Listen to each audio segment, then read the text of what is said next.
Di video kali ini, kita kembali belajar pada tema 7, subtema 1, muatan pelajaran matematika. Menentukan luas bangun datar dengan satuan tak baku. Benda yang permukaannya berbentuk bangun datar dapat dihitung luasnya. Luas bangun datar adalah bidang yang dibatasi oleh sisi-sisi permukaan bangun datar.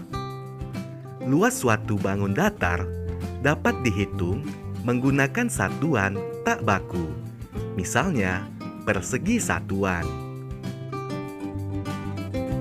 Ayo kita perhatikan contoh luas bangun datar berikut. Untuk mencari luas pada bangun datar A, mari kita hitung banyaknya persegi satuannya. 1, 2, 3, 4, 5, 6, 7, 8, 9. Pada bangun datar A, terdapat 9 persegi satuan. Jadi, luasnya sama dengan 9 persegi satuan. Sedangkan untuk bangun datar B, luasnya adalah 15 persegi satuan. Karena banyak persegi satuan dalam bangun datar B adalah 15 persegi satuan. Ayo kita tentukan luas bangun datar berikut. Mari kita hitung berapa banyak persegi satuan pada bangun datar ini. Jumlah persegi satuan pada bangun datar ini adalah 10. Maka luasnya sama dengan 10 persegi satuan. Ayo perhatikan kedua gambar berikut. Pada gambar bangun datar A menggunakan satuan tak baku persegi satuan. Sedangkan pada gambar bangun datar B menggunakan satuan tak baku segitiga satuan. Luas persegi panjang pada bangun datar A sama dengan 8 persegi satuan. Luas persegi panjang dari bangun datar B sama dengan 16 segitiga satuan.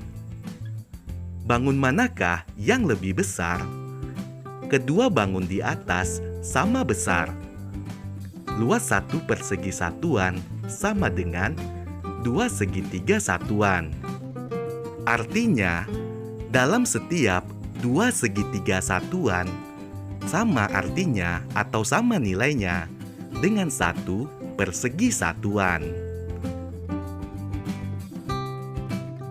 Ayo kita tentukan luas bangun datar berikut.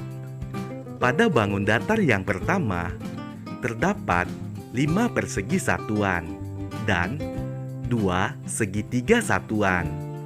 Maka, luasnya sama dengan 6 persegi satuan.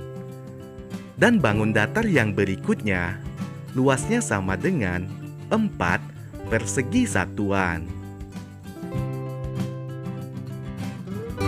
Menentukan satuan tak baku untuk volume benda. Ayo perhatikan gambar berikut. Ibu membeli 3 botol kecil kecap. Ibu menuangkan semua kecap yang dibelinya tersebut ke dalam sebuah botol besar. Setelah dituang, ternyata semua kecap tersebut tepat memenuhi botol besar. Pada gambar tersebut dapat kita lihat bahwa volume botol besar sama dengan 3 botol kecil. Volume sebuah benda merupakan seberapa besar ruang yang dapat ditempati benda tersebut. Pada pengukuran volume botol kecap, botol kecil merupakan satuan tak baku yang digunakan untuk mengukur volume botol besar.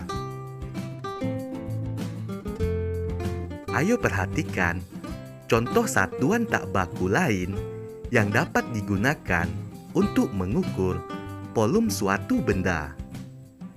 Pada gambar pertama, satuan volum yang digunakan adalah gayung. Gambar berikutnya, satuan volum yang digunakan adalah gelas. Menentukan volum benda dengan satuan tak baku. Benda yang memiliki ruang dapat diukur volumenya. Volum adalah besarnya ruang yang dapat ditempati suatu benda. Ayo perhatikan contoh pengukuran volum benda dengan satuan tak baku berikut. Pada gambar ini, satuan tak bakunya adalah gayung. Maka, untuk mencari berapa volum ember, mari kita hitung berapa jumlah gayungnya. Jumlah gayungnya ada 8. Maka, volum ember sama dengan 8 gayung. Ayo tentukanlah volum benda pada gambar berikut ini.